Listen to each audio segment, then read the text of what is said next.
अजीज दोस्तों, कुरान मजीद फुरकान हमीद ने नबी करीम सल्लल्लाहु ताला अलैहि वसल्लम के जो मनासब बयान फरमाए हैं, उनमें से एक मनसब हुजूर का ये बयान किया है कि वयुअल्लिमुकुमुल किताब वल हिक्मा, कि नबी पाक सल्लल्लाहु ताला अलैहि वसल्लम तुम्हें किताब की तालीम देंगे और हिकमत की तालीम देंगे।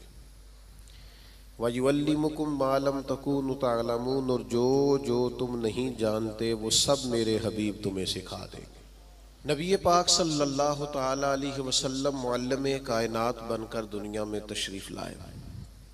जिन जिन चीज़ों की इंसानियत को, बनी नो इंसान को, मुसलमान को हाजत और ज़रूरत थी, वो सारी चीज़ें हुज़ूर अलैहिस्सलाम ने सिखाई। अगर मैं दो लफ्ज़ों में बात को समेटूं तो महबूब ने वो जीने का तरीका सिखाया है जिस जीने में भी बड़ा मज़ा है, और महबूब पाक अलैहिस्सलाम ने वो जीने का तरीका सिखाया है जिस जीने के बाद मरने में भी बड़ा ही मज़ा है। हुज़ूर अलैहिस्सलाम की जो तालीमात हैं वो ज़िंदा और जावेद हैं। एक एक बात इंसान को ज़हनी तौर पर तवाना और फ़िक्री तौर पर जवान कर देती है। नबी रहमत अलैहिस्सलाम के इरशादात इतने आला हैं जो हर इंसान को, हर शख्स को शऊरे ज़िंदगी अता करते हैं। आप अंदाज़ा फरमाइए, मज़दूर क्या समझता है अपने आप को? वो समझता है मैं नहायत गरीब आदमी हूँ, सुबह जाता हूँ, मुशक्क़त करता हूँ, पसीने में शराबूर रहता हूँ, हाथों पे छाले पड़ जाते हैं। लेकिन अगर हुजूर अलैहिस्सलाम की तालीमात को देखा जाए तो हुजूर फरमाने लगे, सबसे बेहतरीन खाना ही वो है जो तू अपने दो हाथों की मेहनत से कमा के खाता है। नबी करीम अलैहिस्सलाम ने उसको इतनी इज्जत दी कि मजदूर को फख्र होने लगा कि मैं मजदूरी नहीं कर रहा, मैं तो बड़ा अजीम आदमी हूँ। हर शख्स के बारे में जो हुजूर की तालीम, आप यकीन करें, हमारी जितनी भी ज़िंदगी में, हमारे जहनों में, हमारे मिजाजों में, हमारी तबीयतों में जितना भी इस्तिराब पैदा होता है, जितनी भी बेचैनी पैदा होती है, किसी जगह किसी मकाम पर अगर कोई उलझाव पैदा होता है तो उन सारे सवालों के जवाब अल्लाह के रसूल ने इरशाद फरमाए। हम चूँकि किताब व सुन्नत की तालीमात के मामले में बहुत गहरा उतरते ही नहीं, ज़्यादा तवज्जो ही नहीं करते, इन्हिमाक के साथ उन चीज़ों को लेते नहीं, वरना एक एक पहलू पर हुजूर ने तालीमात बयान फरमाई। और फिर उसके साथ साथ जो कमाल है वो ये है कि महबूब करीम ने सिर्फ किताब की तालीम नहीं दी, हिकमत भी सिखाई। दानाई बड़ी नेमत है, हिकमत बड़ी सादत है, और नबी पाक सल्लल्लाहु ताला अलैहि वसल्लम हिकमत की तालीम इरशाद फरमाने वाले। हमारे यहाँ ना जल्दबाजी, बेचैनी, बेकरारी और फेमस होने का शौक़ और आगे बढ़ने का शौक़ और अपनी ज़िंदगी के अंदर तरह तरह की इंसान की उछलती और मचलती ख्वाहिशात, ये उसे हिकमत से दूर कर देती हैं। नबी पाक सल्लल्लाहु ताला अलैहि वसल्लम ने हमें जो हिकमत अता की है ना, वो इंसान को बुर्दबार कर देती है, उसकी ज़िंदगी में ठहराव आ जाता है। वो जिस मकाम पे भी होता है वो अपने आप को अल्लाह तबारक व तआला की ख़ास रहमत में शुमार करता है। उसे एक ख़ास किस्म का इत्मीनान क़ल्बी और इंशराह सदर नसीब होता है। देखें, एक ही काम है, उसे बेचैन होके कर लिया जाए फिर भी उसने हो जाना है, बेचैन होके कर लिया जाए, परेशान होके कर लिया जाए, उलझ के कर लिया जाए और उकता के कर लिया जाए तो काम फिर भी हो जाता है। लेकिन वही काम अगर सुकून से कर लिया जाए, ठंडक से कर लिया जाए, ज़रा मुस्कुरा के कर लिया जाए, ज़रा बुर्दबारी से कर लिया जाए, तो उसका नतीजा ये निकलता है कि इंसान ना सुकून में रहता है। हमारे यहाँ चूँकि दानाई नहीं होती तो जो बिल्कुल सही चीज़ होती है ना, उसका भी हम ऐसा उलट मतलब बयान करते हैं, ऐसा इनफिरादी मतलब बयान करते हैं कि वो सही बात भी बाज़-औक़ात ना गलत हो जाती है। आप सही बात भी करें, वो कुछ लोग कहते हैं जी मैं इसलिए कड़वा हूँ कि मैं सच बोलता हूँ, तो मैंने कहा ऐसी बात नहीं है। दुनिया में सबसे ज़्यादा सच नबी करीम ने बोला है। पर इतना मीठा करके बोला है कि दिल नहीं रूह तक उतर गया है। अजीज दोस्तों, एक बादशाह ने ना ख्वाब देख लिया था। उसने ख्वाब देखा कि मेरे सारे दांत टूट गए। उसने एक ताबीर बताने वाले से ताबीर पूछी कि ये मेरे सारे दांत टूट गए, इसकी ताबीर क्या है। तो वो ताबीर बताने वाला परेशान होकर कहने लगा, बादशाह बात बड़ी खौफनाक है, जो ख्वाब आपको आया है ताबीर बड़ी खतरनाक है। ताबीर ये है कि आपके सारे रिश्तेदार, बहन भाई, बीवी, बच्चे आपकी जिंदगी में फौत हो जाएंगे। बादशाह को बड़ा गुस्सा आया, उसने सजा दी कि कैसी खौफनाक खबर सुना रहा है, सारे चले जाएंगे तो मैंने जी के क्या करना। कुछ दिनों के बाद एक और ताबीर करने वालों को बुलाया और उसे बुला के कहा कि मैंने ये ख्वाब देखा है कि मेरे सारे दांत टूट गए हैं, तो ताबीर क्या है। तो वो कहने लगा, बादशाह ये तो बड़ा अच्छा ख्वाब है। उसने कहा क्या मतलब। कहने लगा, इस ख्वाब की ताबीर ये है कि आपके खानदान में से सबसे लंबी उम्र अल्लाह आपको अता फरमाएगा। बादशाह ने इस बंदे को इनाम दिया, ताइफ दिए और बार बार आने की दावत दी। मेरा ख्याल है ताबीर एक ही नहीं बताई दोनों ने, लेकिन बात अगरचे बेसलीका हो कलीम, पर बात करने को सलीका चाहिए। हम ना अपने बच्चों को इस तरह समझाते हैं कि वो बच्चे बजाय समझने के नाराज हो जाते हैं। हमारा समझाने का अंदाज बाज़ोकात इल्ला माशाअल्लाह तौहीन आमेज होता है। हमारा बाज़ोकात बाज लोगों से मिलना, बाज लोगों के साथ रब्त रखना, उसमें खूबसूरती नहीं होती। दानाई, तदब्बुर, हिकमत, मामला फहमी, ये एक बड़ा जरूरी काम है, एक बड़ा समझदारी वाला काम। नबी पाक सल्लल्लाहु ताला अलैहि वसल्लम ने हमें हिकमत सिखाई है, दानाई सिखाई। पता है मसाइल कब होते हैं? जब हम उन्हें जहन पे सवार कर लेते हैं। और जब परेशानी को ज़हन पे सवार ना किया जाए, फिर परेशानी नहीं रहती, फिर बंदा आसानी से उस परेशानी से गुजर जाता है। बड़े तदब्बुर के साथ रोजमर्रा के मामलात को डील करें। मेरे पास एक दोस्त अपने बच्चे को लेके आए, कहा हज़रत इसको दम कर दें, और साथ उन्होंने कहना शुरू किया, बाकी तो इसके बहन भाई बड़े अच्छे थे, ये जिद्दी भी बहुत है और अड़ भी बड़ी जल्दी जाता है, और इसके मिजाज में तलखी भी बहुत ज़्यादा है, और इसकी तबीयत के अंदर सख्ती। दो चार बातें उन्होंने की तो मैंने कहा कि आप तो इसके वालिद हैं, अगर आप ये लबो लहजा इसके बारे में बयान करेंगे ये तो सारे खानदान से कट जाएगा। आपको तो ऐसा करना चाहिए था कि अगर आप इसे समझाते भी तो इस तरह समझाते कि इसे पता ही ना चलता मुझे कोई समझा रहा है। आप इसको जिद्दी कह रहे हैं, इसका तो ज़हन बन जाएगा, मैं तो वाकई जिद्दी हूं, तबीयत बन जाएगी, जहन उसका उलझ जाएगा।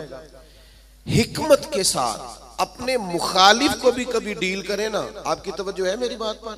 अपने मुखालिफ को भी कभी डील करें ना। हम ना बाज दुश्मनों को इतनी अहमियत देते हैं कि वो तगड़े हो जाते हैं। कुछ दुश्मन ऐसे होते हैं जिनके बारे में कुरान का हुक्म ये है कि वइज़ा खातबहुमुल जाहिलूना क़ालू सलामा, जब तुम्हारा जाहिलों से आमना सामना हो तो तुमने कहना है भाई तुम्हें सलाम हो। हर आदमी से उलझेंगे नहीं, हर एक से बहस नहीं करेंगे, हर एक के बारे में ये जहन नहीं बनाएंगे कि ये भी मेरा दुश्मन है, ये भी मेरा मुखालिफ। इतनी जल्दी अपने जहन के अंदर तनाव नहीं पैदा करेंगे। एक सहाबी आए हुजूर की खिदमत में, मिशकात शरीफ में हदीस मौजूद है। अर्ज किया, या रसूल अल्लाह सल्लल्लाहु ताला अलैहि वसल्लम, कुफार आपका नाम बिगाड़ के लेने लगे हैं, माज़अल्लाह सुम्मा माज़अल्लाह। वो कहते हैं अगर हमने मोहम्मद मान लिया तो मोहम्मद का माना तो वो है जिसकी तारीफ की जाए बार बार। अब वो नाम बिगाड़ के माज़अल्लाह आपको बुरा भला कहते हैं। तो वो सहाबी आए थे और उन्होंने बड़ी खौफनाक तरीके से बात सुनाई। पर पता है हुजूर ने क्या फरमाया? फरमाया पता नहीं वो किसको गालियां दे रहे हैं, पता नहीं वो किसका नाम बिगाड़ रहे हैं, मुझे तो अल्लाह ने मोहम्मद बनाया है। अपने दुश्मन को भी आप हिकमत से डील करेंगे, आप देखेंगे कि आपको उसको इतना तवाना नहीं कर देना कि वो बाद में ज्यादा बड़ा मसला बन जाए। तो दानाई, तदब्बुर, हिकमत, मामला फहमी। यानी एक शख्स ने आके हुजूर की बारगाह में अर्ज किया, मैं इस शर्त पे कलमा पढ़ूंगा कि मैं नमाजें 2 पढ़ूंगा। ये सिर्फ हुजूर का इख्तियार है कि नबी पाक किसी को इजाजत दे दें, वरना किसी और का इख्तियार नहीं है। मैं फकत 2 नमाजें पढ़ूंगा। अगर आप इजाजत देते हैं तो मैं कलमा पढ़ता हूं। अल्लाह के हबीब ने फरमाया तो आ जा, दो ही पढ़ लेना। शारहीन हदीस ने लिखा है उसने 2 नमाजों की शर्त पे कलमा पढ़ा था, फिर वो तहज्जुद भी पढ़ा करता था। हमारे यहाँ ना लोगों को मौका ही नहीं दिया जाता मस्जिद आने का। ये कभी कभी कच्चे नमाजी आते हैं ना रमजान शरीफ में, तो पक्के नमाजी उन्हें घूरते हैं, कहते हैं तुसी आ गए हो फसली बटेरे, और भाई इन बच्चों को आ तो लेने दो और दुआ करो या अल्लाह मस्जिद आ गया है, अब मेहरबानी फरमा, इस पे रहमत कर, इसे पक्का नमाजी बना दे। लेकिन वो दानाई, वो खास हिकमत, वो मामला फहमी, वो हुस्न जो नबी पाक अलैहिस्सलाम ने हमें दिया है, हमें उस मामला फहमी को समझना चाहिए, हमें मौका देना चाहिए। देखिए जब सुलह हुदैबिया हुई ना, तो बाद शराइत ऐसी थी जो बड़ी मुश्किल थी सहाबा के लिए मानना।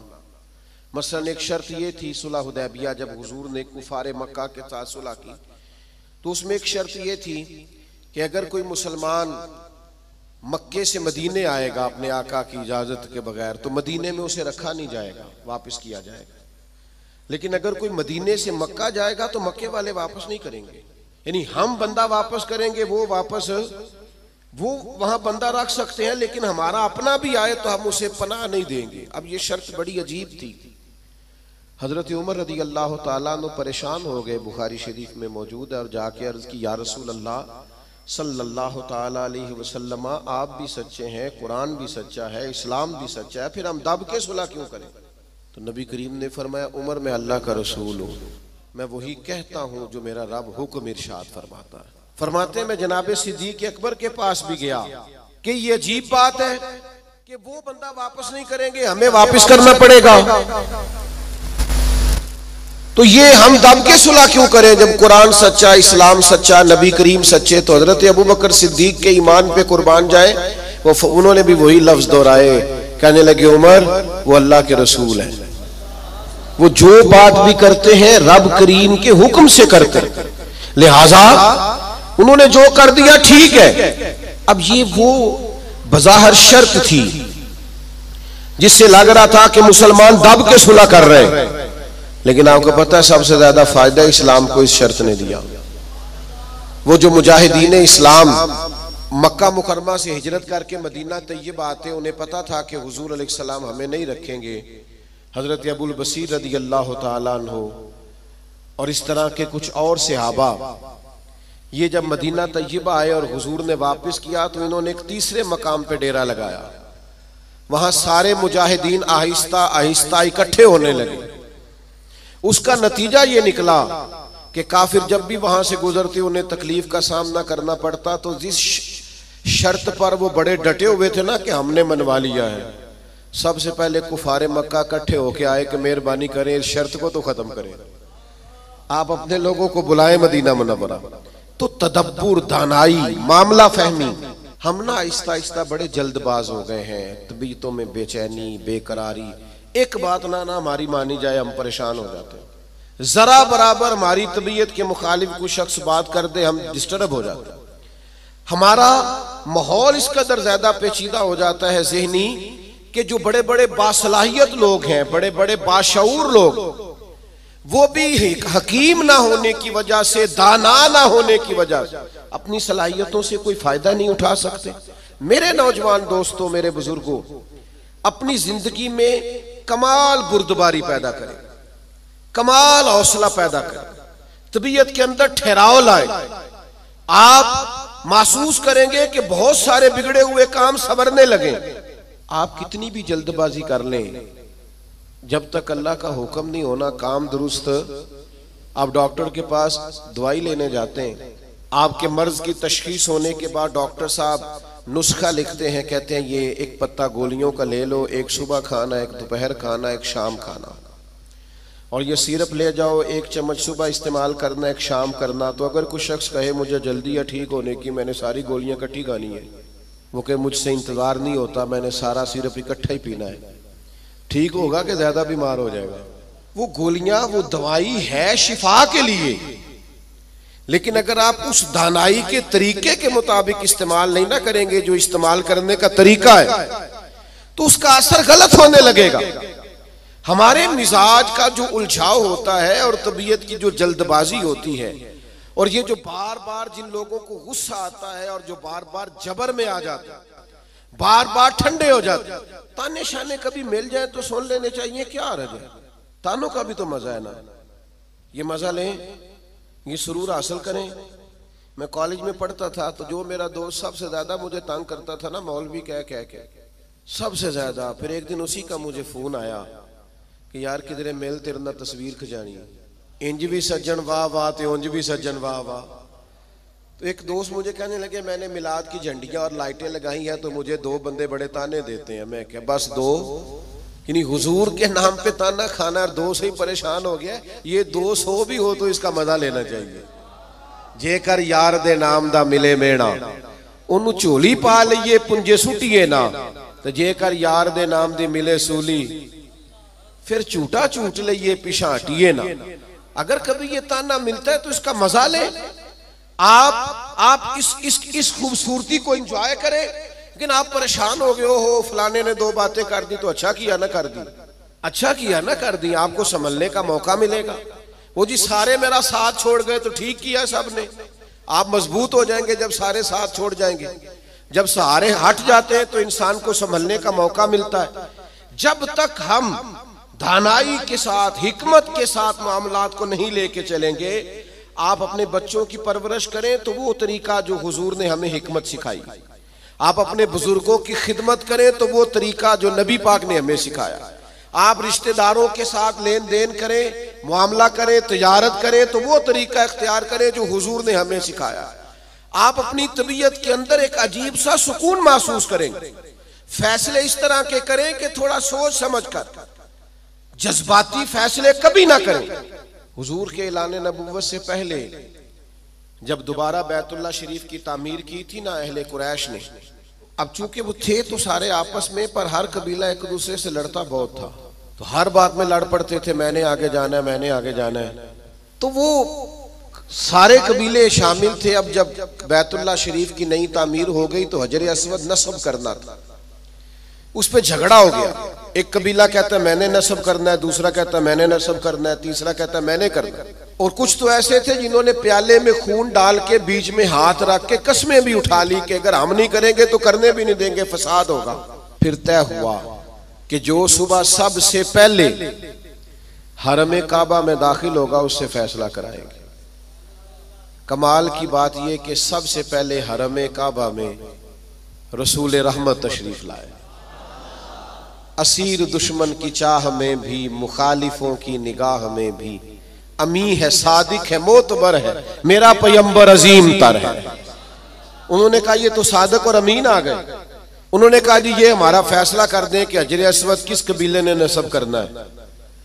तो नबी करीम अलैहिस्सलाम ने फरमाया कर देते हैं ना। सरकार ने चादर बिछाई, हजर अस्वद उसमें रखा, फरमाया सारे कबीले एक एक कोना पकड़ लो। वो सब ने एक एक कोना पकड़ लिया। जब हजर अस्वद के करीब गए तो महबूब ने वहां से उठा के हजर अस्वद वाली जगह पे रखा। अब चारों तरफ देखा तो सबको यूं ही लग रहा था मैं उठा के लाया हूं, मैं उठा के लाया, मैं उठा। हम तो अपने बच्चों के बीच लड़ाई करा देते हैं, ये कह कह के कि ए मेरा पुत्र ज्यादा लेके। हम तो अपने घर के अंदर फसाद, नाराज ना आइएगा मुझसे, हम फसाद डलवा देते हैं। ये बंदा ठीक है, ओ खुदा के बंदे सारे बेटे, सारी औलाद ही बराबर की। किसी ने पैसे ज्यादा कमा लिए, किसी ने कम कमा लिए, लेकिन अपना घर ना तबाह करें। आप दानाई के साथ, हिकमत के साथ, तदब्बुर। मैं छुट्टी का दिन था, मदरसे की सीढ़ियां चढ़ के अंदर दाखिल हुआ तो बच्चे आपस में खेल रहे थे और हल्की फुल्की शरारतें भी कर रहे थे। मुझे बड़ा जरूरी काम था पर मैं उन्हीं पैरों पे वापस आ गया। तो मुझे पूछने लगे कि जनाब आप गए नहीं। मैंने कहा बच्चे खेल रहे थे, अब मेरी तरफ देखते तो उनका खेल खराब हो जाता। तो भाई अब वो बेचारे हफ्ता भर पढ़ते हैं तो उन्हें कुछ खेलना भी तो है ना। तो आप थोड़ा मौका दें। हर मामले में, हर जगह जज्बातियत का शिकार हो जाना, उलझ जाना, गुस्सा करना, हुजूर अलैहिस्सलाम ने उसे पहलवान कहा है जो अपने आप पे कंट्रोल रखे। फरमाया वो पहलवान है जिसे अपने गुस्से पर कंट्रोल हो। अपने आप को संभाले, सारा कुछ ठीक हो जाएगा। अपने जज्बात को संभाले, सारा कुछ ठीक हो जाएगा।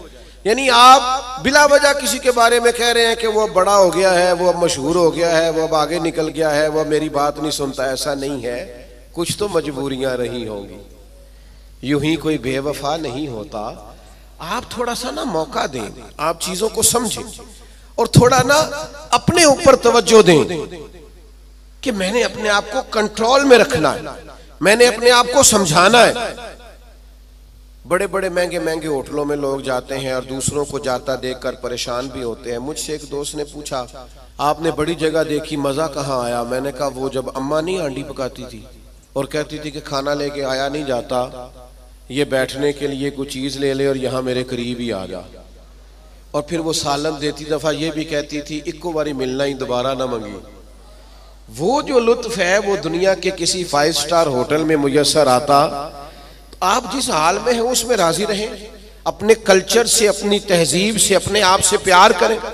भाई जिसको अल्लाह, वो जी मेरा कोई रिश्तेदार नहीं, जिसको अल्लाह ने तेरा चाचा बनाया तू कैसे इनकार करता है? जिसको अल्लाह ने तेरा मामू बनाया तू कैसे इनकार करता है? जिस खानदान को अल्लाह ने तेरा खानदान बनाया, रब ने बनाया, ये तेरी मर्जी। अल्लाह ने जहां जहां पैदा किया, उलझे नहीं, परेशान ना हो, अपने आप को तकलीफ में ना डाले, बड़ी समझदारी के साथ। पता है आपको, लोग जब लोगों को परेशान करते हैं तो परेशान कर देते हैं, चढ़ा चढ़ा के पागल कर देते हैं। वो लिखा है शेख ने कि एक ताजर की दुकान बड़ी अच्छी चलती थी, तो बाकी ताजरों ने सोचा कि इसे किसी तरीके से बेवकूफ कर दिया जाए, माज़अल्लाह अस्तगफिरुल्लाह, साजिश की। वो सुबह सुबह जब दुकान खोलने के लिए आया तो उसने सफेद इमामा पहना हुआ था और उसने नीले रंग का सूट पहना हुआ था। तो पहला ताजर ही उसे देख के कहने लगा, माशाल्लाह, सफेद लिबास पर आपका ये काले रंग का इमामा कितना प्यारा लग रहा है। उसने कहा, पागल हो गए हो, मेरा तो ये सफेद रंग का है। तीसरा भी मिला तो उसने कहा, काले रंग का इमामा कैसे लग रहा है? उसने यहां से आगे करके देखा कि तो वाइट है। फिर उसने कहा, चौथे ने कहा, पांचवें ने कहा, तो बंदा ज़हनी तौर पे उलझ गया। इतना उलझा कि सारा दिन दुकानदारी ना हो सकी, बल्कि बाद ने लिखा कि इस तरह के लोग तो दीवाने हो जाते। तब वो एक सियाने बंदे के पास गया, उसने कहा कि जनाब मैं ज़हनी तौर पे परेशान हूँ, गाहकों से भी लड़ता हूँ, आजमाइश बड़ी हो गई है, मसला क्या है? तो उन्होंने कहा, असल में तूने मुखालफों की बातें तवज्जो से सुननी शुरू कर दी। हाँ, मुखालिफिन की वो बात तवज्जो से सुननी चाहिए जो हमारी वो गलती बयान करे, लेकिन वो बातें जो चढ़ाने के लिए, उससे सरफे नजर किया जाए। अपने आप को आप कंट्रोल में रखें। ये नबी पाक अलैहिस्सलाम की दी हुई हमारे लिए हिकमत है। मैं दोस्तों से कहा करता हूं, मिलाद आए ना तो मिलाद में महब होके मिलाद मनाया करो। आपके ज़ौक शौक का बड़ा असर होना है दूसरों पर। अब सारी जिंदगी दलीलें ही पूछते रहना है मिलाद की, उम्र गुजर गई, अब तो तय है सारी चीजें, अब तो सिर्फ ज़ौक की जरूरत है।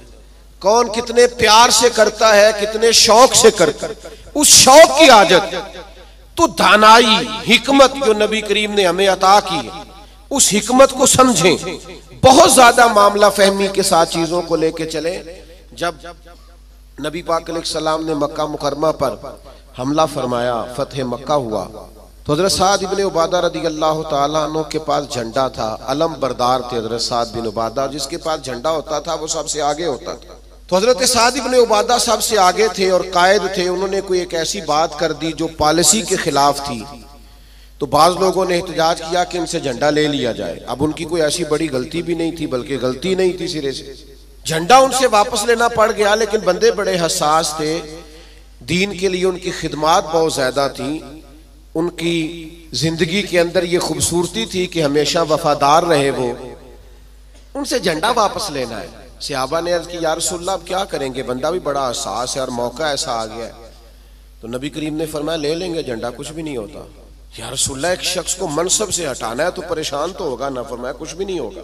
अब लोगों ने देखा रसूल पाक की कमाल हिकमत को, अब लोगों ने देखा वो मिलाद वाले महबूब की दानाई, वो तदब्बुर, वो कमाल, वो फिरासत, वो हिल्म, वो बुर्दबारी, वो चीजों को पूरी गहराई से लेना। नबी करीम ने हजरत साद इब्ने उबादा को बुलाया और बुला के फरमाया, भी मेरा इरादा बन के आपसे झंडा ले लिया जाए। तो अर्ज की, या रसूल अल्लाह सल्लल्लाहु अलैहि वसल्लम जैसे हुक्म, लेकिन साथ ही हुजूर फरमाने लगे, बना इरादा ये है कि आपसे ले लिया जाए और आपके बेटे को दे दिया जाए। दुनिया में बाप सबसे ज्यादा तब राजी होता है जब वो समझता है मेरा बेटा बराबर का हो गया है, अब मेरी सीट पे बैठ। जिस बात से उन्होंने नाराज होना था उसी बात से वो सबसे ज्यादा राजी हो गए। या रसूलल्लाह मेरे बेटे को मिलेगा। तो मेरे अजीज, मामला फहमी, तदब्बुर, हिकमत ये नबी करीम ने हमें सिखाई है। आप अपने दोस्तों के दरमियान, अपने घर के दरमियान, अपने माहौल के बीच इस तरह के दाना हो जाएं कि कभी भी आप मायूसी ना फैलने दें। कोई कमजोर हो रहा है, कोई उलझ रहा है, कोई गुर्बत से, बीमारी से, आजमाइश से परेशान है, तो आप इस कदर दानाई का मुजाहिरा करें कि लोगों को सुकून नसीब होना शुरू हो जाए। लोग वहां से निकलना, हमारे बुजुर्ग फरमाया करते कि अगर तुमसे कुछ तलख बोलता है ना तो ये ना कहा करो मुतकब्बिर बहुत है, कहा करो हो सकता है बेचारा बड़ा परेशान हो सकता है बीमार हो सकता है कहीं कमजोरी आ गई। जब तक आप दानाई के साथ चीजों को नहीं लेते, हिकमत के साथ आप मामलात को नहीं देखते, उतनी देर तक चीजें बेहतर नहीं हो सकती। आप इस दानाई के साथ चलेंगे, तदब्बुर के साथ चलेंगे, हिकमत के साथ चलेंगे तो आप महसूस करेंगे आपने। आप देखिए ना, कौन सा जुल्म है जो मक्का मुकरमा में सहाबा किराम पर नहीं हुआ। उनके वजूद पर गरम पत्थर रखे गए, उनको दुर्रों से मारा गया, और जो गुलाम थे उन पर तो सख्तियां और भी ज्यादा थी। लेकिन आपको पता है ये नबी पाक अलैहिस्सलाम की हिकमत का कमाल है कि हुजूर ने एक मिनट के लिए भी किसी को मायूस नहीं होने दिया। हुजूर ने हर मौके पर उनके दिल को तसल्ली दी, राहत दी, उन्हें परेशान नहीं होने दिया, बल्कि वो उस तकलीफ को सहते थे तो उन्हें लुत्फ आता था। इसलिए कि वो फजाइल जो अल्लाह के रास्ते में तकलीफ बर्दाश्त करने के हुजूर ने बयान किए थे, वो अच्छी तरह से इंशराह सदर थे, उनको जान गए थे। हमारी बेचैनियां, हमारा उलझाओ, बात बात पे झगड़ा करना, वो हमारा मुखालिफ एक बात करके चुप कर जाता है, हम सारा वक्त उसे जवाब देने में जाया कर देते हैं। वो खुदा के बंदे, और बड़े बड़े लंबे चौड़े काम है करने वाले, बड़ी बड़ी ड्यूटियां सर अंजाम देनी है, मुआशरे में बड़ा इनकलाब बर्पा करना है। हजरत सदरुल शरिया रहमतुल्लाह अलैह का कौल मुझे एक जगह मिला। वो जब अपने शागिर्दों को पढ़ाने के लिए बिठाते थे ना मसनद तदरीस पर, तो फरमाते थे बेटा जब तुम घर से नाराज आओ तो क्लास में पढ़ाने के लिए ना बैठना, पहले जरा अपना मूड फ्रेश कर लेना, तबीयत को ताज़ा कर लेना, फिर तालिब इल्मों को पढ़ाना। ये ना हो गुस्सा किसी और का हो और निकल किसी और पे जाए। ये बुजुर्गों की दानाइयाँ, उनकी मामला फहमी, उनका तदब्बुर, और फिर ये हिकमत आगे आई। जब हज़रत सिद्दीक़ अकबर रज़ियल्लाहु ताला अन्हु को नबी पाक के विसाल के बाद कहा गया ना कि आप ये लश्कर रवाना ना करें अभी मुसलमा कज़्ज़ाब के खिलाफ, हालात को दुरुस्त हो लेने दें, तो ये हज़रत सिद्दीक़ अकबर की आप दानाई देखिए। फरमाया जिस लश्कर को हुजूर ने रवाना किया वो हर सूरत जाएगा। जब इतना बड़ा लश्कर निकला ना मदीना मुनव्वरा से हुजूर के विसाल के बाद, तो वो जो आंखें खोल रहे थे ना कि पता नहीं क्या हो जाएगा, उनको ये भी बात उन पर बड़ा असर उसने डाला कि अगर इतने लोग बाहर निकल गए हैं तो पता नहीं कितनी फौज बाकी मौजूद है। वो उनको एहसास पैदा हुआ आपकी कमाले दानाई, फहम व फिरासत, उसने हालात बदल के रख दिए। तो नबी पाक ने हमें इल्म सिखाया, हुजूर ने हमें हिकमत सिखाई। नबी पाक सल्लल्लाहु ताला अलैहि वसल्लम ने जिंदगी में ठहराव लाने के हमें तरीके बतलाए। नबी पाक अलैहिस्सलाम ने हमें बुर्दबार किया, लेकिन हम इस कदर ज्यादा आजमाइश का शिकार हैं। आप यकीन करें, बाज लोग बोल रहे होते हैं, सवाल कर रहे होते हैं, गुस्से का इजहार कर रहे होते हैं, तो दिल करता है उनसे कहा जाए कि ये आपकी शख्सियत से मैच नहीं कर रहा, आपकी जो अल्लाह ताला ने अजमत बनाई है उसके साथ ये चीज मैच नहीं हो रही। हम जब तक मामला फहम नहीं होते, जब तक समझदार नहीं होते, हमारे पास तालीम हो, हुनर हो, हम कर कुछ नहीं सकेंगे।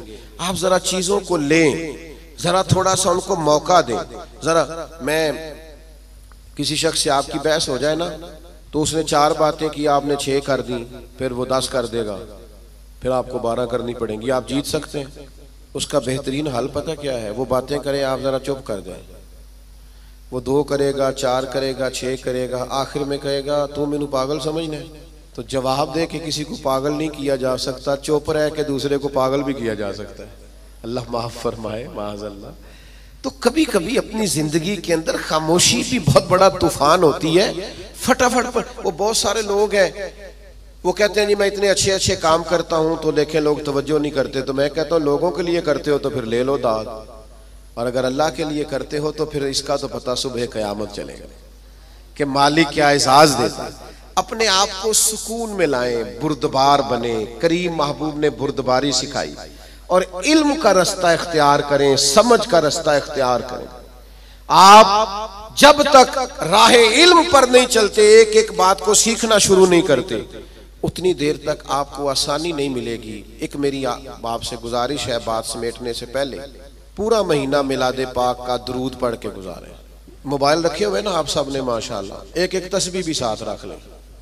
ये जिस तरह मोबाइल हाथ में हो तो चलता नहीं रहता, तस्बीह होगी तो वो भी चलेगी इंशाअल्लाह। दुरूद पाक पढ़ें, मिलाद शरीफ पे गुरबा से खास प्यार करें।